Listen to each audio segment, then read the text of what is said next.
बहुत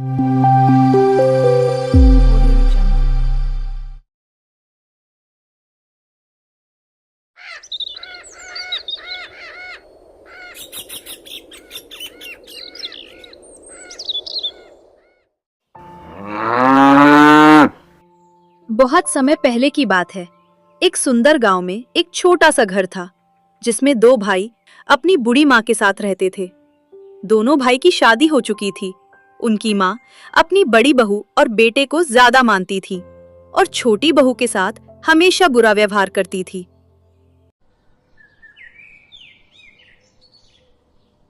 एक दिन घर की छोटी बहू काव्या झाड़ू लगा रही थी।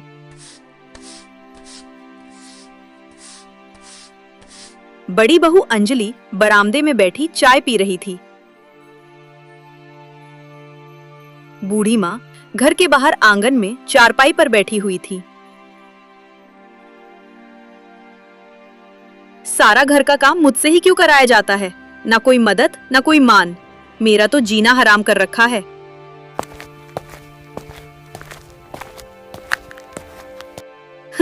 तू तो काम में लगी रहती है काव्या।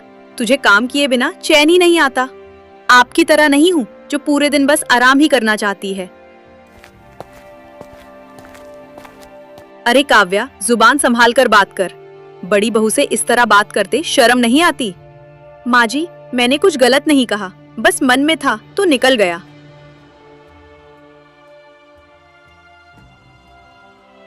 घर का पुराना रसोई घर जहाँ काव्या अकेले खाना बना रही थी, सुबह से अब तक एक पल भी नहीं बैठी।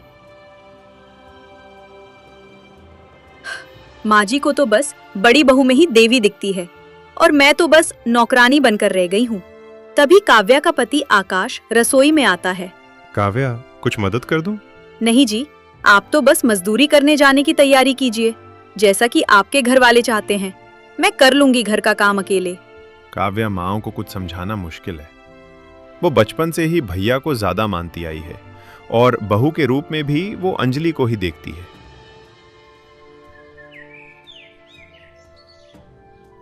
दोपहर का समय आंगन में चारपाई पर माँ और अंजलि बैठी थी।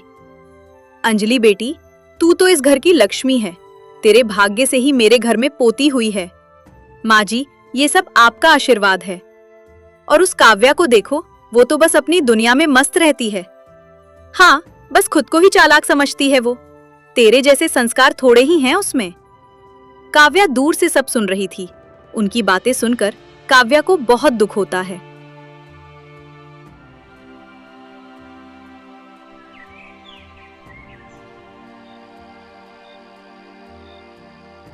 रात का समय सब खाना खा चुके थे। काव्या चुपचाप बर्तन धो रही थी। काव्या, तुम्हें बुरा लगा जो माँ ने कहा? देखो, मैं माँ की तरफ से माफी मांगता हूँ। नहीं जी, अब तो आदत सी हो गई है, लेकिन थोड़ा दुख तो होता ही है ना। काव्या, हम अभी कुछ बदल तो नहीं सकते, पर मैं हमेशा तुम्हारे साथ हूँ।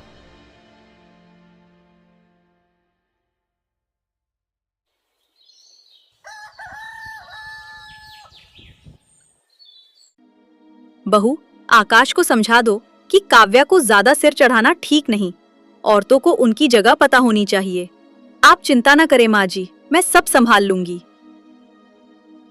सुबह का समय काव्या रोज की तरह जल्दी उठ चुकी थी और चूल्हे पर चाय चढ़ा रही थी। बाहर से माँ और अंजलि की हंसी की आवाज आ रही थी। मेरी तो हर सुबह एक जैसी होती है, कोई बदलाव नहीं, बस काम, ताने और तिरस्कार। क्या यही लिखा था मेरे भाग्य में?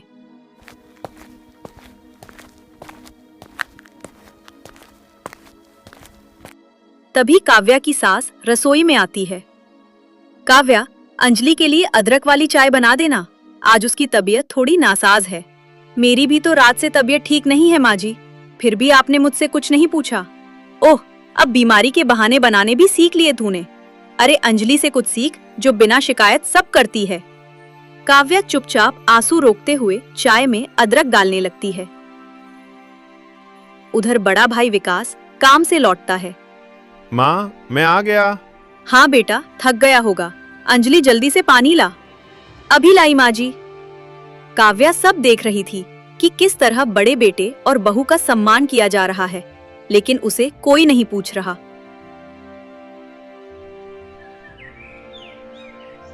इसके बाद आंगन में पूरा परिवार साथ बैठता है, केवल काव्या को छोड़कर। विकास बेटा, हमें अपनी पोती के लिए अच्छे स्कूल का इंतजाम करना होगा। तेरी बेटी बहुत होशियार है। अरे हाँ माँ जी, हमारी चुटकी तो सब में अव्वल आएगी। हाँ माँ, कल ही शहर चलकर देखता हूँ। माँ, काव्या भी तो पढ़ी लिखी है, वो भी घर के बच्चों को ट्यूशन पढ़ा सकती है। इस बहाने कुछ कमाई हो जाएगी। हमें किसी परदेसिन की पढ़ाई की जरूरत नहीं। हमारी बहू तो अंजलि है, काव्या तो बस बोझ है। सन्नाटा छा जाता है। काव्या कलेजे पर हाथ रखकर दूर खड़ी सब सुनती है। रात का समय, आकाश और काव्या अपने कमरे में बात कर रहे थे। काव्या, मुझे शर्म आती है कि मैं तुम्हारा पति होकर भी मैं कुछ नहीं कर पाता। ऐसा मत कहिए, आप ही तो मेरी सबसे बड़ी ताकत है। आप हैं तभी मैं सह पा रही हूँ। एक दिन सब बदलेगा काव्या, बस थोड़ा धैर्य रखो। धैर्य की भी एक सीमा होती है जी। पता नहीं कब हमारे जीवन में खुशहाली आएगी।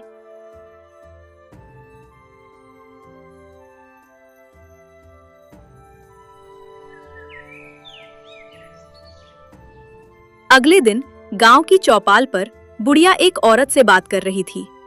आपकी अंजलि तो बड़ी किस्मत वाली निकली, सब उस पर मरते हैं, और उस काव्या को देखो, लगता है जैसे कोई साया उस पर चढ़ा हो।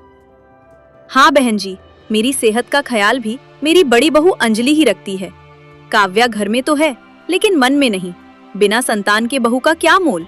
ये बात काव्या सुन लेती है, जो पास से पानी का मटका लेकर गुजर रही थी। उसका चेहरा तमतमा उठता है, लेकिन वो कुछ नहीं कहती।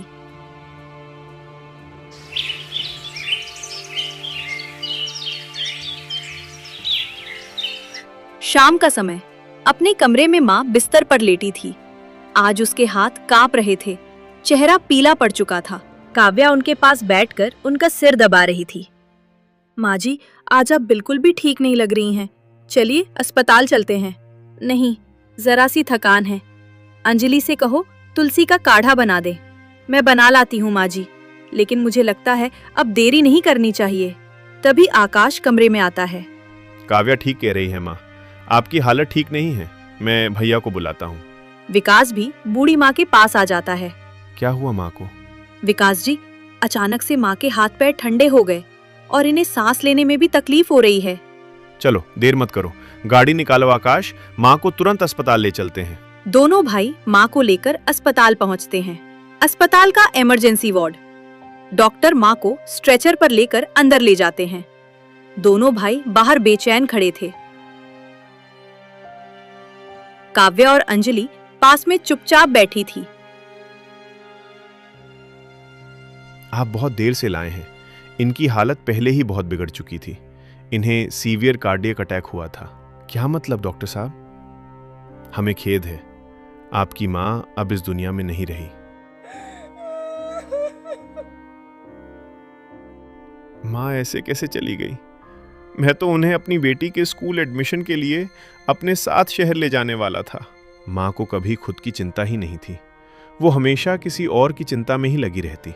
इसके बाद दोनों भाई और गांव के कुछ बुजुर्ग मिलकर बूढ़ी माँ का अंतिम संस्कार कर देते हैं। शाम को कुएं पर गांव की औरतें आपस में बात कर रही थी। अरे तूने देखा, काव्या तो उनके लिए सब कुछ करती थी, फिर भी बूढ़ी माँ ने अंजलि को सिर पर चढ़ा रखा था। जब भाग्य फूटे हो तो अपना भी पराया हो जाता है। अब ये सच आज तक किसी से छुपा है। घर पर आकाश और काव्या आपस में बातें कर रहे थे। काव्या, तुमने माँ को आखिरी समय तक नहीं छोड़ा। उन्होंने तुम्हारे लिए कभी कुछ अच्छा नहीं कहा, फिर भी तुम माँ को इतना अच्छा समझती हो। मैंने माँ को माँ की तरह चाहा, पर उन्होंने मुझे बेटी की तरह नहीं। फिर भी मैं अपनी इंसानियत नहीं खो सकती थी।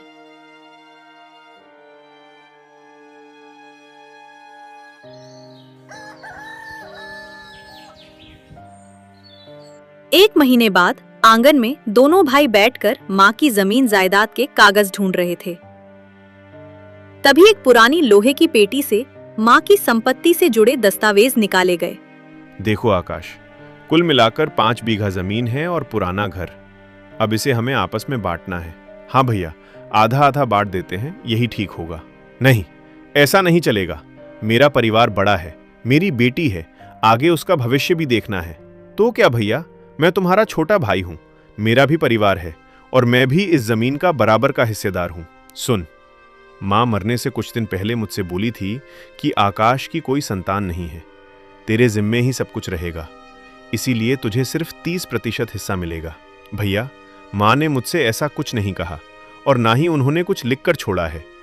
अगर ये बात सच थी तो आपने पहले क्यों नहीं बताया? मां को लिखना नहीं आता था, लेकिन उन्होंने मुंह हज़बानी कहा था।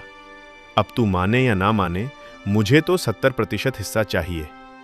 काव्या और अंजलि थोड़ी दूरी पर बैठी सुन रही थी। इतना सुन काव्या और आकाश अपने कमरे में चले जाते हैं। अब तो मां भी नहीं रही जो सच का फैसला कर सके, और आपके भैया इतने चालाक हैं कि वो आपकी कोई बात नहीं चलने देंगे। मैं झगड़ा नहीं चाहता काव्या, पर अन्याय भी नहीं सह सकता। मां के पक्षपात ने भैया को लालची बना दिया। आकाश, अब फैसला तुम्हें करना होगा। अन्याय सहने वाला भी उतना ही दोषी होता है जितना कि करने वाला।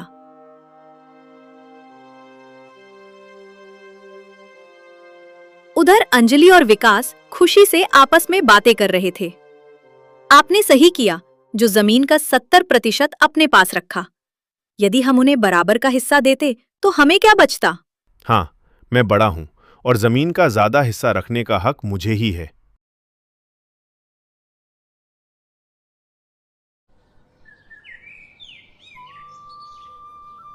सुबह का समय। आकाश और काव्या अपने 30% हिस्से की छोटी सी जमीन पर खड़े थे। दोनों के हाथों में बीज की थैली थी। सामने की ओर विकास का बड़ा खेत फैला हुआ था। कोई बात नहीं, हम इसी जमीन से शुरुआत करेंगे और खूब मेहनत करेंगे। अगर भगवान ने साथ दिया तो एक दिन हमारी जिंदगी में जरूर खुशहाली आएगी। इसके बाद दोनों मिलकर खेत की खुदाई शुरू करते हैं।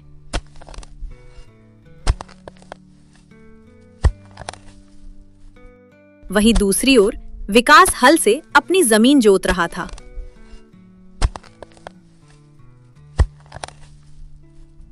तभी अंजलि पानी लेकर आई और विकास से कहने लगी, जरा देखो तो, हमारा खेत पूरा पसरा पड़ा है और उन दोनों को देखकर ऐसा लग रहा है जैसे किसी बाड़े में खेती कर रहे हैं। चिंता मत करो, मां का आशीर्वाद है हम पर। अब देखना हमारी फसल कैसे लहलहाएगी। आकाश तो बस पढ़ा लिखा किसान है, असली खेती करना उसे आता नहीं।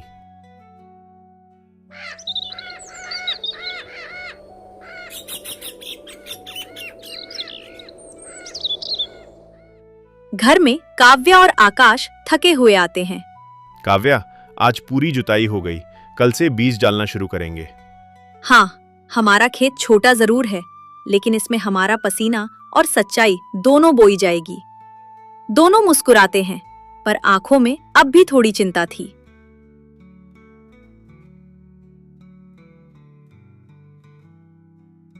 अगली सुबह गांव के चबूतरे पर कुछ बुजुर्ग बातें कर रहे थे।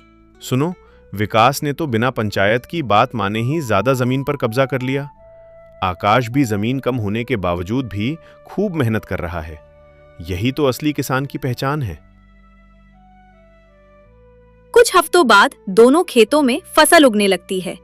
विकास के खेत में भी फसल उगी थी, लेकिन उसकी फसल पर कीड़े लग गए थे।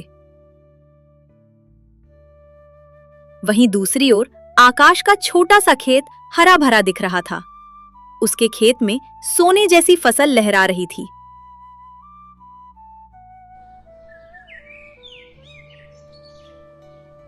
रात का समय हल्की बारिश हो रही थी। आकाश और काव्या एक दूसरे को देख रहे थे। कभी कभी लगता है कि मां ने जो किया वो शायद हमारी परीक्षा थी। हाँ, और हम उस परीक्षा में पास होंगे, क्योंकि हम सच्चाई के रास्ते पर हैं। काव्या, ये सब तुम्हारे भरोसे और हमारी सच्ची मेहनत का फल है। हम कमजोर नहीं हैं, बस शांत हैं।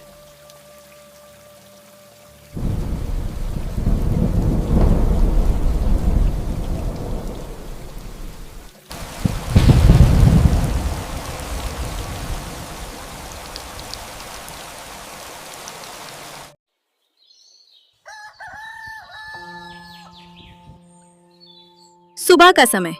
खेत में हल्की बारिश के बाद की मिट्टी की खुशबू आ रही थी। आकाश अपने खेत में खड़ा फसल को निहार रहा था। काव्या टिफिन लेकर आती है और फसल को लहराता देख खुश होती है। देखिए ना आकाश जी, हमारे छोटे से खेत की फसल कितनी हरी भरी है। लगता है जैसे धरती मुस्कुरा रही हो। दूसरी ओर विकास का खेत, जहां सूखे और कीड़ों का प्रकोप था। विकास परेशान चेहरा लिए खेत का निरीक्षण कर रहा था। अंजलि पास में खड़ी थी। विकास, मुझे लगता है कि हमारी फसल को पानी समय पर नहीं मिला और बीज भी अच्छे नहीं थे। ऊपर से कीट भी लग गया। अब हम क्या करेंगे वो देखो। आकाश की छोटी जमीन में इतनी फसल और हमारे यहाँ सब चौपट। उसे तो बस किस्मत का साथ मिला है। मेहनत करना उसके बस की बात नहीं है। कुछ दिन बाद गांव की मंडी में सभी किसान अपनी फसल बेचने आए थे। आकाश अपनी ही फसल लेकर पहुंचता है। व्यापारी उसके फसल को देखकर दंग रह जाते हैं। वाह आकाश जी, ऐसा शुद्ध अनाज बहुत समय बाद देखा है। हम इसके बाजार भाव से भी ज्यादा दाम देंगे। धन्यवाद साहब, ये सब मेहनत और धरती माँ की कृपा है। वहीं दूसरी ओर विकास खड़ा था, जिसकी फसल व्यापारी वापस कर देते हैं। आपके अनाज में नमी और कीट है, हम नहीं ले सकते विकास जी। ठीक है, कुछ दाम दे देना, पर मेरा अनाज खरीद लो। माफ कीजिए, हम नहीं ले सकते, ये हमारे गोदाम में सड़ जाएगी। इसके बाद विकास दुखी मन से अपना अनाज वापस लेकर घर आ जाता है। रात का समय। विकास और अंजलि आपस में बहस कर रहे थे। कहते थे माँ ने 70% दिया है तो राज करेंगे। अब देखो हाल। आकाश आधी जमीन में 2 गुना कमाई कर रहा है। गांव के कुछ बुजुर्ग और किसान लोग पीपल के पेड़ के नीचे बैठकर बातें कर रहे थे। अरे भाई, इस बार तो आकाश ने कमाल कर दिया। इतनी कम जमीन में इतनी बढ़िया धान की फसल, मानो खेत में सोना उगाया हो। सच कह रहा है तू रघुवीर। हम लोगों की तो 8-8 बीघे की फसल भी उसके सामने फीकी लग रही है। लगता है उसने जैविक तरीका अपनाया, खाद भी खुद बनाई और समय पर खेत की देखभाल की। उसकी मेहनत रंग लाई। आकाश भाई जैसे लोग ही गांव का नाम रोशन करते हैं। कुछ साल बाद अब आकाश के पास आधुनिक ट्रैक्टर, ट्यूबवेल और एक गोदाम था। आकाश ने अब कई गुना जमीन बढ़ा ली थी। काव्या एक रजिस्टर में हिसाब लिख रही थी। आकाश एक व्यापारी से मिलकर लौटता है। काव्या, इस बार की फसल ने हमारी मेहनत को 4 गुना कर दिया। मैंने गांव के पास की 2 बीघा जमीन और ले लिया है। ये तो बहुत खुशी की बात है आकाश जी। ईश्वर की कृपा और आपकी मेहनत रंग लाई है। माँ के जाने के बाद हमने बहुत सहा, पर अब सब कुछ ठीक हो गया।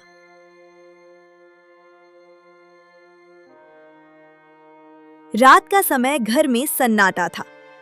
विकास की बेटी खाट पर लेटी थी, जो बीमारी की वजह से काफी कमजोर हो गई थी।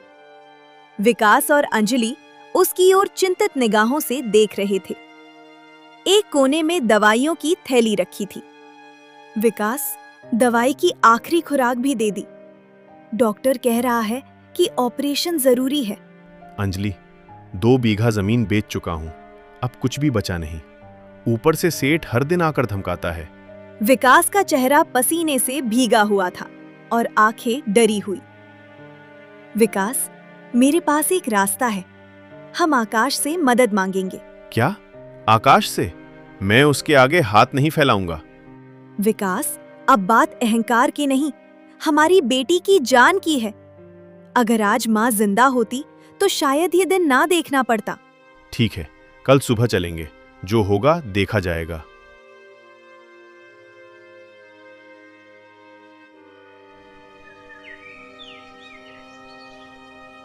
अगली सुबह आकाश और काव्या तुलसी में पानी चढ़ा रहे थे। सामने विकास और अंजलि झिझकते हुए आते हैं। आकाश दोनों को देखकर चौंक जाता है। भैया, भाभी, आइए, अंदर आइए। कैसे आना हुआ? आकाश, मेरी हालत तुमसे छिपी नहीं है। बेटी बीमार है और इलाज जरूरी है। 2 बीघा जमीन बिक चुकी है, अब बस वो बची है जिसे कभी मैंने माँ के बहाने तुमसे छीन लिया था।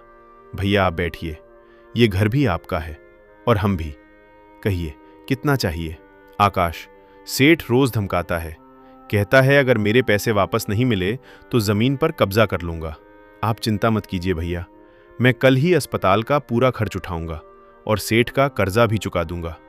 आकाश, मैंने तुम्हारे साथ बहुत अन्याय किया, तुमसे तुम्हारा हिस्सा छीना और बदले में आज मैं खुद ठोकर खा रहा हूं। भैया, समय सबसे बड़ा शिक्षक है। जो कुछ भी हुआ वो सबक था, लेकिन हम अब भी भाई हैं और भाई मुसीबत में साथ नहीं आएगा तो कौन आएगा?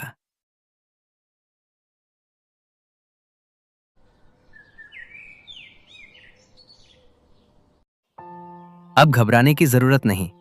बच्ची का इलाज सही समय पर हो गया। बच्ची अब धीरे धीरे स्वस्थ हो जाएगी। आकाश, मैंने मां के पक्षपात को सच मान लिया और तुझे पराया। आज समझ में आया कि जमीन बट सकती है पर भाईचारा नहीं। मां होती तो आज बहुत गर्व करती कि मैंने अपना रिश्ता बचा लिया।